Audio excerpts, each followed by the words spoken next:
এটাই ভারত, এটাই ভারত বন্ধুরা, দেখুন এটাই ভারত। এখানে লেখা আছে কবরস্থানটা। চাচা এই যে দূরে কবরস্থান দেখা যায়, ইন্ডিয়ার এটা কবর না?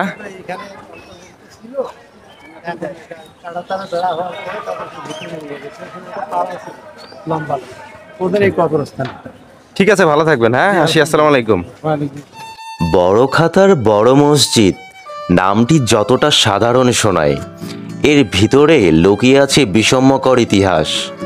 বলা হয় এই মসজিদের ভিতরেই আরেকটি প্রাচীন মসজিদ রয়েছে, যার অস্তিত্ব ১৩০০ বছরের পুরনো। খোঁজ করলেই মসজিদের দেয়ালে, ইটের গাঁথুনিতে, এমনকি মেহরাবের নকশায়ও পাওয়া যায় সেই অতীতের ছাপ, যেন সময় থেমে আছে সেখানে। এই মসজিদ শুধুমাত্র বড়খাতা বা পাটগ্রামের নয়, এ যেন সীমানার বাইরে ছড়িয়ে থাকা এক আধ্যাত্মিক কেন্দ্র। বাংলাদেশের নানা প্রান্ত থেকে মানুষজন আসে এখানে নামাজ পড়তে, মনের শান্তি খুঁজতে। আশ্চর্যের বিষয় হলো ভারতের বিভিন্ন অঞ্চল থেকেও এখনও আসে মানুষ। দিনহাটা, সিতাই, মাথাভাঙ্গা, জলপাইগুড়ি, শিলিগুড়ি, কুচবিহার, এমনকি কলকাতা থেকেও।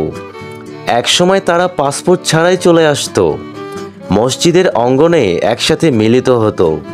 এখন নিয়ম করা হয়েছে, পাসপোর্ট করে তবেই আসতে হয়। তবুও মানুষের টান কমেনি।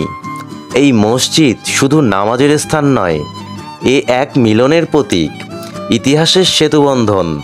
সীমান্তের কাঁটাতার পার করেও মানুষ ছুটে আসে এখানে, কারণ আত্মা তো কোনো ভিসা মানে না। ভাই আমার কি এখানে কি হচ্ছে ভাই? কি হচ্ছে ভাই এখানে? দাদা এখানে কি হচ্ছে? ছাগল বিক্রি হচ্ছে।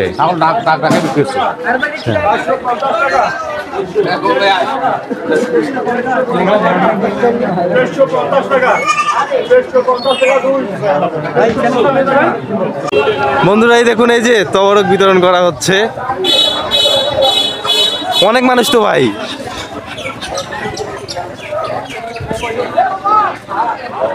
দেখুন এরকম গ্রামীণ জীবনে আমরা আসছি।